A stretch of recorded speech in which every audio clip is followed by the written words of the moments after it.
And Fraser, amidst all of this, if it's not enough of a blow for the government to lose a member of the party, we're now hearing Nadhim Zahawi is not going to stand at the next election.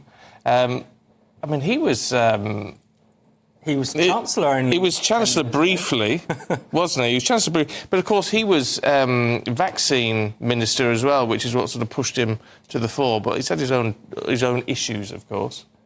Yeah, he's a very, senior, significant member of the party, and he's not the only senior, significant member of the party who's stepping down at this election.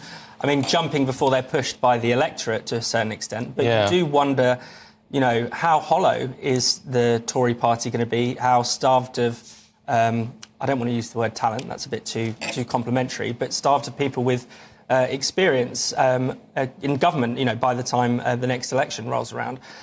I mean, it seems as if lots of MPs are just not even prepared to bother fighting their seats. They've seen the writing on the wall here. But yeah, we've been talking about Natalie Elphicke. We don't even know why she wasn't even going to face.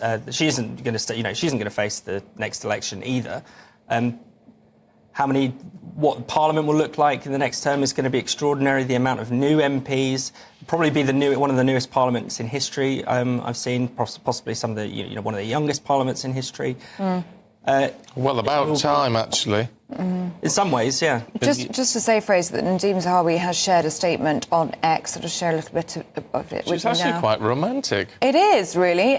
Just say, with the exception of convincing my wife to marry me, the greatest honour of my life has been to represent the people of Stratford-upon-Avon and serve as a Minister for the Crown. But after 14 years in Parliament, multiple roles in Cabinet and Government, I've come to the decision not to stand again at the next general election. He goes on to say, every morning as I shave my head in the mirror, I have to pinch myself. How is that a boy from Baghdad who came to these shores fleeing persecution and unable to speak a word of English is able to do as much as I have? For all of our challenges, this is the best country on earth, and it helped me make my British dream come true. And he goes on to list all of his it's quite achievements. But also being very, talking about an energetic new candidate, for a Conservative candidate for his seats. I mean, he's leaving, but still obviously throwing all of his weight behind the Conservative Party. Yeah, absolutely, not deserting it like Natalie Elphicke in the same way. I mean, his story is incredibly interesting, as he alluded to. Coming from Baghdad, he was one of the co-founders of YouGov, the very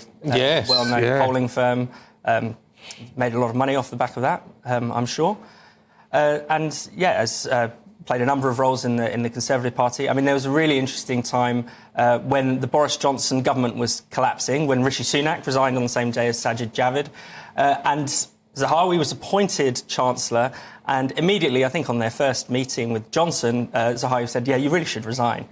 Yes. Stabbed him in the front, I think, is the polite way of putting it. Yeah.